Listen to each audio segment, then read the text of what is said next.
بسم اللہ الرحمن الرحیم۔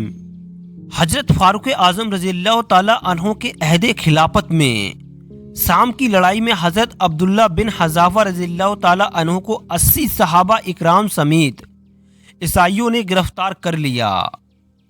مسلمانوں کو اس کا بڑا رنج ہوا اور امیر المومنین حضرت عمر فاروق رضی اللہ تعالی عنہ نے شاہ ہرقل کو حسب ذیل خط لکھا۔ یہ خط اللہ کے بندے کی طرف سے جس کا لقب امیر المومنین ہے، بادشاہ روم کے نام، اے شاہ ہرقل، جس وقت میرا یہ خط تیرے پاس پہنچے اسی وقت عبداللہ بن حذافہ کو جو تیرے پاس قید ہے چھوڑ دے۔ اگر تو ایسا کرے گا تو تیرے لیے بہتر ہوگا، اور اگر تو نے ایسا نہ کیا تو یاد رکھ میں ایسا لشکر تیری طرف بھیجوں گا جس لشکر کے سپاہیوں کا یہ حال ہوگا۔ ایسے با خدا اور جاکر بندے ہوں گے کہ کسی وقت گھر میں یا بازار میں تجارت کرتے یا سودا خریدتے وقت ذکر الہی اور نماز پڑھنے سے غافل نہیں رہتے۔ جب یہ خط شاہ روم کو ملا تو اس نے حضرت عبداللہ کو ان کے ساتھیوں سمیت طلب کیا اور حضرت عبداللہ سے پوچھا، تمہارا نبی عربی یا عمر فاروق سے کیا رشتہ ہے؟ حضرت عبداللہ بولے، وہ ہمارے رسول ہیں اور یہ ہمارے امیر۔ شاہ روم بولا، تو ہم کسی بڑے گھرانے کی لڑکی تمہارے ساتھ بیاہ دیں گے اور کوئی بڑا عہدہ بھی دے دیں گے۔ حضرت عبداللہ بولے، ہرگز دین محمدی ترک نہیں کر سکتا میں۔ شاہ روم بولا، دیکھو یہ ہار تمہیں دے دوں گا اور بہت سے غلام بھی دے دوں گا، بولو کیا ارادہ ہے؟ حضرت عبداللہ بولے، اے ہرقل، اگر تو اپنا سارا ملک بھی دے دے تو اسلام کے بدلے ہرگز قبول نہ کروں گا۔ شاہ روم بولا، اچھا تو پھر مرنے کو تیار ہو جاؤ۔ حضرت عبداللہ بولے، اے ہرقل، تو میرے جسم کے ٹکڑے ٹکڑے کر دے تو بھی اسلام نہ چھوڑوں گا۔ شاہ روم بولا، اچھا تم عیسائیت قبول نہ کرو گے، صرف اتنا کرو کہ صلیب کو سجدہ کر لو تو میں تجھے ان سب ساتھیوں سمیت چھوڑ دوں گا۔ حضرت عبداللہ بولے، ہمارے رسول نے ہمیں اللہ کا یہ حکم سنایا ہے، نہ سجدہ کرو سورج کو نہ چاند کو، بلکہ سجدہ کرو اللہ کو جس نے سورج چاند کو پیدا کیا ہے، اگر تم خاص اللہ کی عبادت کرنے والے ہو۔ شاہ روم بولا، اچھا تھوڑی سی شراب ہی پی لو، میں ابھی چھوڑ دوں گا۔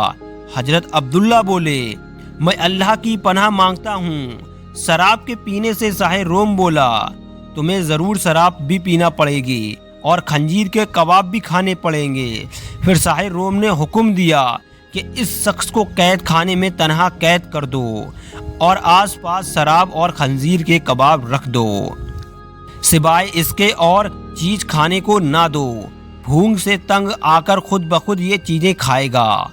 چنانچہ حضرت عبداللہ رضی اللہ تعالیٰ عنہ کو 3 روز تک برابر ایک مکان میں قید رکھا۔